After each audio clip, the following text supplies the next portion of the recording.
Revista de prensa, como anunciamos, con Marta Moya en el estudio. Gracias, Rosa. Buenos días de nuevo. Eso es, empezamos hablando de un mortífero naufragio, ¿no?, que se produjo ayer en el Canal de la Mancha, que, recordemos, separa el territorio británico del francés. Efectivamente, tenemos varias portadas de esos dos territorios. Vamos a empezar con La Voix du Nord, en Francia, que titula hoy en su portada "El horror de nuevo". El balance provisional de este mortífero naufragio, como decía Rosa, asciende a al menos 12 migrantes muertos, entre ellos 10 mujeres, cuando intentaban llegar a las costas de Inglaterra desde el territorio francés, en una embarcación precaria que albergaba a 70 personas aproximadamente, nos dice este medio galo.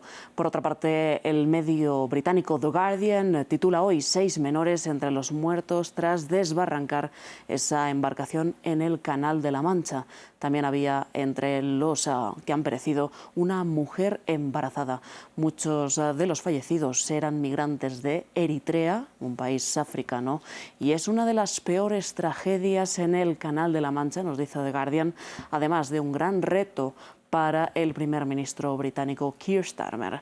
De otro lado, el medio The Independent, también en Reino Unido, titula pues de una manera muy gráfica y contundente: horror en el canal. La embarcación se precipitó por el intenso oleaje.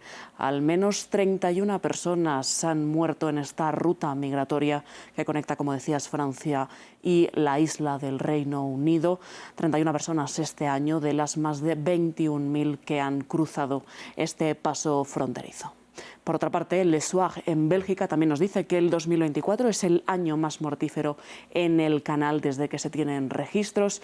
El triste récord anterior lo obtenía el año 2021, cuando perecieron 27 migrantes. Así que retos tanto del lado francés como del lado británico para hacer frente a esta crisis migratoria. Vamos precisamente a otro país del que han tenido que exiliarse muchas personas por la situación de la guerra. Vamos a Ucrania y nos fijamos en las que se quedan ahí, porque precisamente vamos a comentar un reportaje que señala, analiza cómo ha sido la vuelta a las clases en Kharkiv. Efectivamente, un regreso a clase bastante atípico que vemos en este reportaje del Washington Post, que dice, ¿no?, que el regreso a clases implica pasar por la clandestinidad en esta urbe ucraniana, la segunda más grande del país. Después de más de 2 años y medio de clases virtuales, los estudiantes de esta disputada urbe regresaron esta semana a las clases en búnkeres construidos ad hoc, especialmente para este fin, para volver a dar las clases de manera presencial. Habla al principio este reportaje del Washington Post de la historia de Polina, una joven de 16 años que retomó estas clases presenciales esta semana en la primera escuela subterránea permanente de Ucrania, nos dice el reportaje.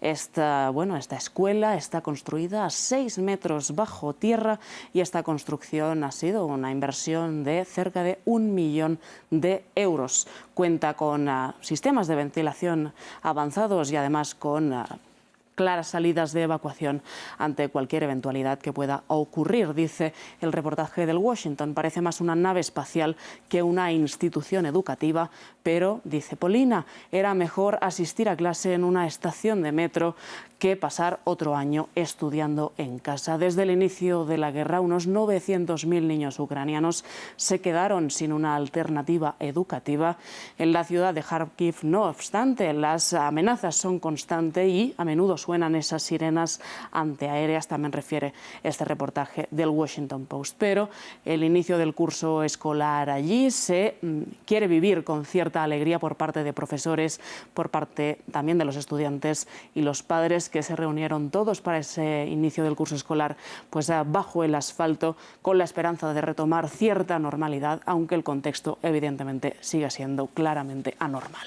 Y muy claras estas fotografías que acompañan el reportaje de Oksana Parafeonik, leo aquí para el Washington Post. Sí. Marta, cambiamos ahora de información. Vamos a Argentina y a esta disputa que aumenta entre el presidente Javier Milei y los medios de comunicación. Efectivamente, y vamos a empezar con un medio chileno, el Bío-Bío, que habla de escándalo en Argentina por un decreto presidencial que restringe el acceso a la información pública. Concretamente, la nueva norma firmada por el presidente de extrema derecha, Javier Milei, establece que el Estado no está obligado a dar información de la vida privada de los funcionarios públicos, así como de reuniones o de todo lo que sea preparatorio de una decisión de Estado. No se podrá indagar, por ejemplo, quién visita la residencia oficial del presidente Javier Milei o cuántos perros acompañan al mandatario, que ya sabemos que es gran fan de estas mascotas. Esto ha sido tildado por el sector de los medios de comunicación como inconstitucional y además un grave retroceso en materia de libertad democrática y transparencia.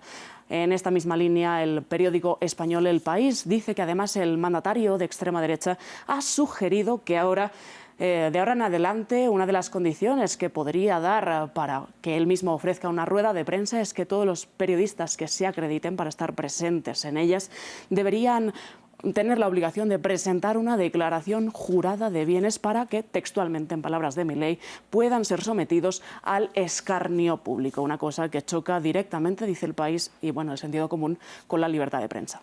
Efectivamente, tal y como señala este titular, se trata más bien de una ofensiva contra el acceso a la información que de una disputa, ¿no? Sí. Marta, vamos con un tema relacionado en cierta medida y es el debate sobre la regulación de las redes sociales que ha saltado de nuevo al foco de la discusión a raíz del veto en algunos países como Brasil, de X en este caso. Recordemos, ¿no?, que hace unos días el Tribunal Supremo de Brasil prohibió de manera definitiva, al menos hasta nueva orden, la red social X de Elon Musk por no cumplir con la legislación local. The Economist nos habla de este tema, pero extrapola un poco la situación a otros países y titula: mientras Brasil prohíbe la X de Elon Musk, ¿quién defenderá la libertad de prensa? Esta se ha convertido, esta libertad, en una guerra cultural, refiere este medio británico. Empieza así el reportaje de The Economist. En Brasil, los jueces bloquearon el acceso a Twitter o X. En Francia, los fiscales prohibieron al jefe de Telegram salir del país mientras investigan la plataforma. En Reino Unido, los jueces están persiguiendo a usuarios por poner ciertos mensajes durante los recientes disturbios. Y en Estados Unidos hay planes para prohibir TikTok. En algunos casos, dice The Economist, la represión está justificada.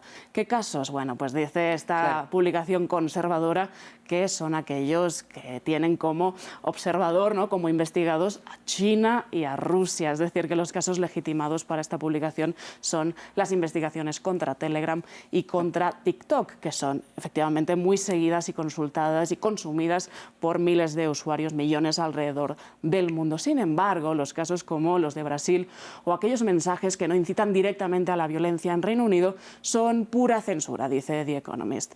No obstante, pues sí que se abre un poco más ese espectro, ¿no?, a la crítica en esta publicación y dice: las democracias ricas recurren cada vez más a las tijeras de la censura. También echa el ojo esta publicación a la Unión Europea, que también últimamente ha sacado bastantes legislaciones en contra, pues, estos delitos de odio y de incitación, pues, al odio, ¿no? Entonces dice The Economist, apunta un poco a que esas democracias liberales no están a salvo con perfiles de libertarios ocasionales como Elon Musk. Ante todas estas amenazas, dice la publicación, es hora de que los verdaderos liberales hablen y defiendan esa libertad. Cabe ya a cada quien definir quiénes son esos verdaderos liberales. Claro, tan difícil, ¿no?, establecer un común denominador. Efectivamente. En este caso, Marta, precisamente vamos a abordar este tema con tantísimas aristas con nuestro invitado del día. Gracias, Rosa.